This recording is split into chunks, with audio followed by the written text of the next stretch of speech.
Cafe Anyway.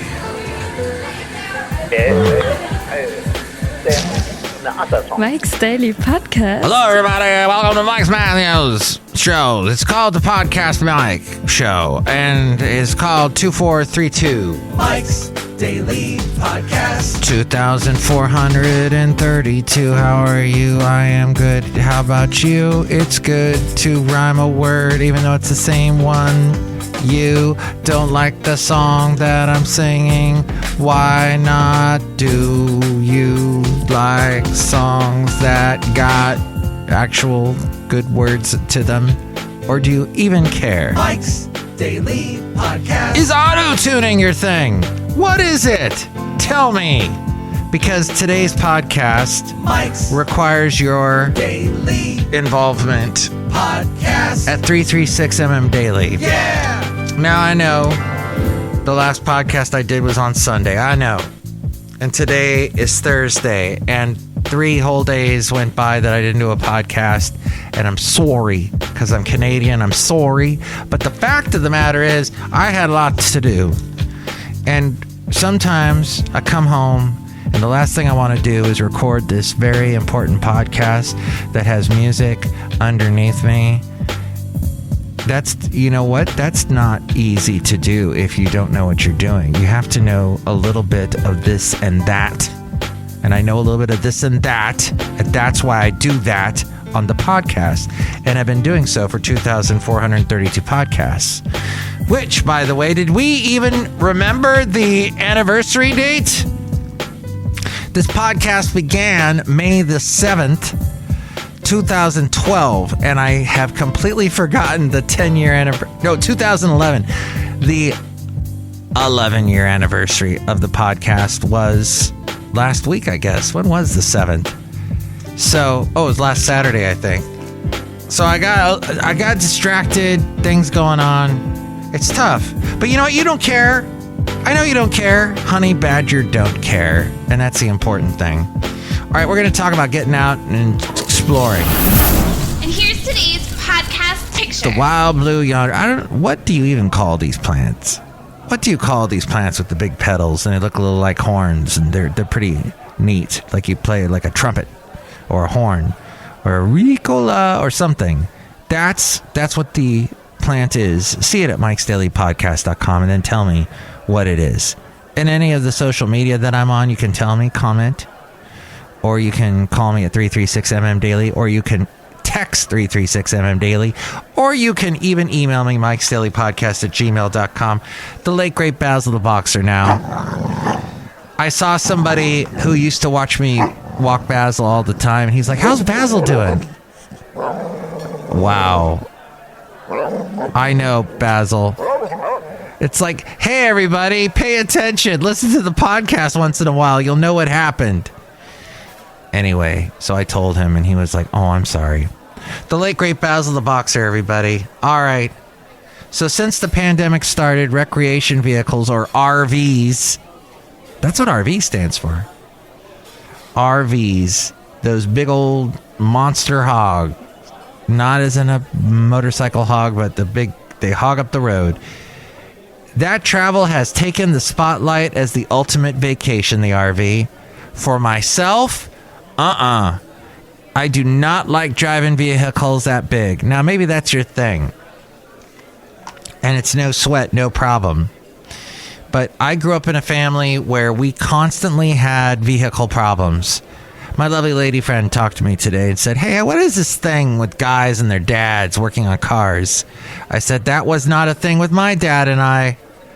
We had other people work on our cars all the time because our cars, we bought bad cars and they broke down all the time. We should have known how to fix them ourselves, but then they would break down even more all the time than all the time.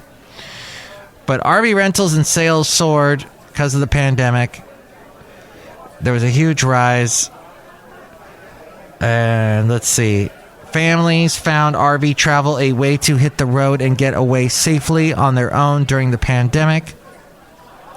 It gives you a destination for something to do. You're naturally social distancing, so you don't have to share a bathroom, and you can make your own food. with an RV. Of course, it takes forever to park them. Add to that the beauty of nature and the thrill of exploring, and it's no wonder RVing has surged in popularity.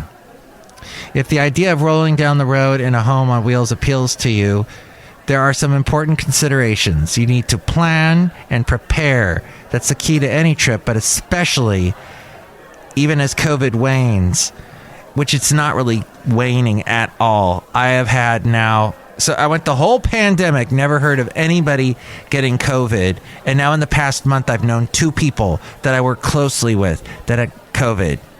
2. Oh, and then one of the guys who did have COVID, now he's better. His dad just got COVID. So I've known now like 3 people in my circle that have gotten COVID. So it is not on the wane. So be very afraid if you have not been vaccinated. Just telling you, be prepared to get sick. And the guy that I knew that did get vaccinated, when he got the COVID, it was not pleasant. And he's only 30 and he got really sick. So just be prepared. If you want to dance with the devil in the moonlight, as the Joker said, Mr. What's his face? Here's Johnny guy. You are going to just be prepared. I don't want to dance with the devil in the moonlight. Thank you. I'd rather not have to deal with that. Nowadays, it's even more important to do your homework and call ahead or visit websites to see what's open. In most states, as long as your RV, that's if you're a road pirate, is under 26,000 pounds, and nearly all of them are, you won't need a special license, apparently.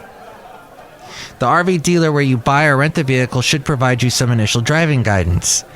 You drive the vehicle around an empty parking lot, and perhaps it suggests here at a church or a mall, and that may help you grow more comfortable with maneuvering.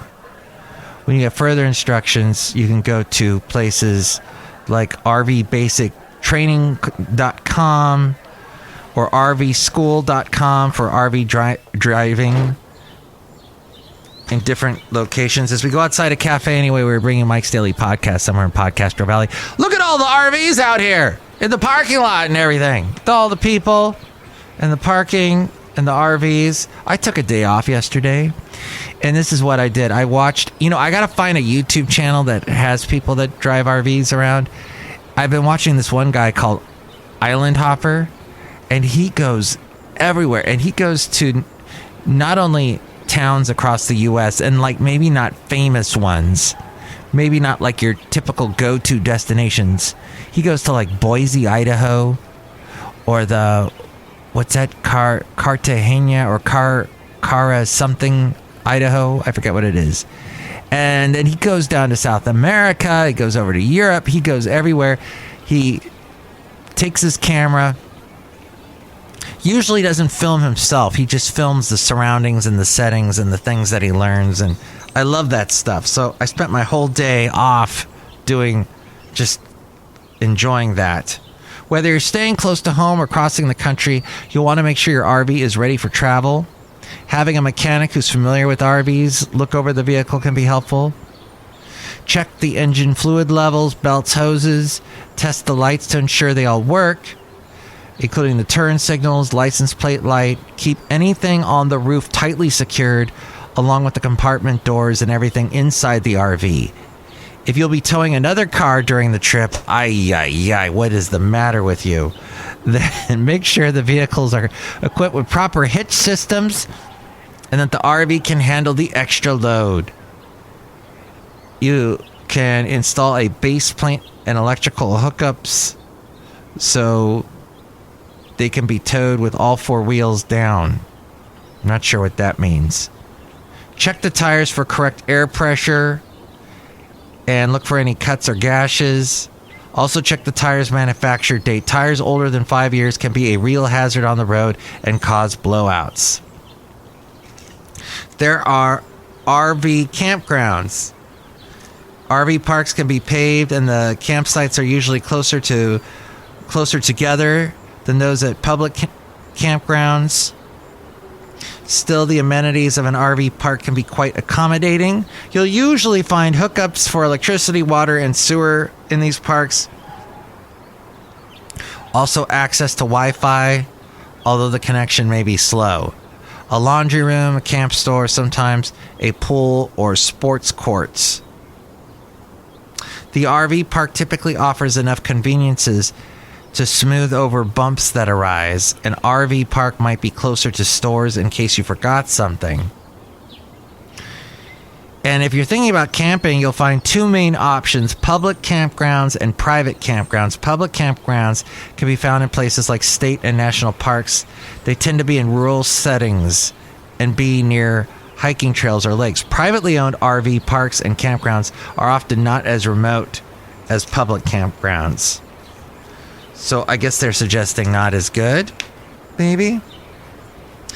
Refuel, stock up on food and drink, and other stuff. And well, this all came from the Costco connection. And I'll tell you what, I gave him a plug, now I'm going to give him a slug. Why on earth do you guys send out the Costco connection? Oh, I guess so Mike can read something. Thank you. Why are you talking about RVs, Costco connection? I'll tell you, I need to go camping. I need to get out of, like, my job is basically 7 days a week now with everything going on. And there's some people that I don't know if they know what they're doing at my job. So I end up having to do some of their work, and, you know, it just goes on and on. So I guess what I'm saying is I'm pretty irreplaceable at this point. But that also means I'm needed all the time. So, and then everybody's getting COVID, so that means I got to stay healthy. And then I'm doing their job, and then, you know, it just mounts up and goes up and up and up and up. So when is Mike going to ever be in an RV? Probably never. Is Mike going to go camping? Well, he has to at some point, or he's going to lose his lovely lady friend. So you see how it goes. Mike needs to camp, needs to go camping. And I would like to do that soon. Just saying. Maybe I'll camp out here tonight. Did I bring a tent with me? No, I didn't. Look who's here. Hello, McManus. It's Chely Shoehart, Gift Shop Supervisor. Camping sounds like a lot of fun. Well, there's also bugs. You got to watch out for those. Camping sounds like it's not a lot of fun. Yeah. Maybe you want to avoid camp. Look who else is here. Oh, Mike, this is Floyd the Floorman. And this is John Deere, the engineer, Mike. It's really fun to camp. I like to go out to Burning Man and camp out there. Mm-hmm. Ah, with all the debauchery. That's the one thing. I don't know. You really have to know your game if you're going to be doing the Burning Man. You have to basically be an engineer like John Deere and think out everything well in advance. And that people like to do that. So that's why it's remained successful all these years. But not for yours truly. Look, my whole point of this podcast is you should go out and explore. Be careful. Do planning.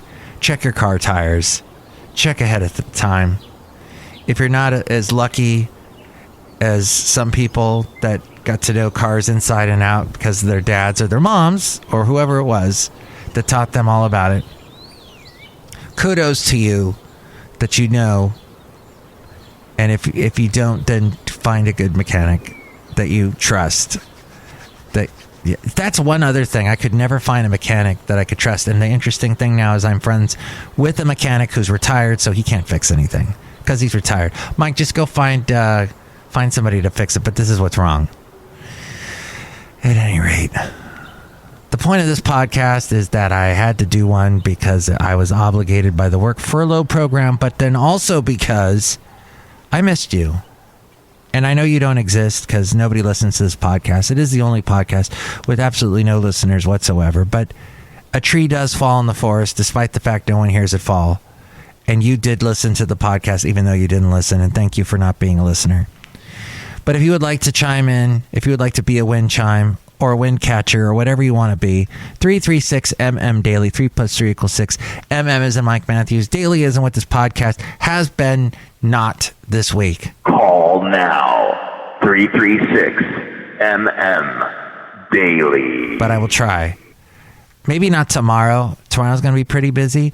But the weekend, I think I'm going to be doing it daily. So we'll get that. Maybe we'll get back on a roll again. We'll see.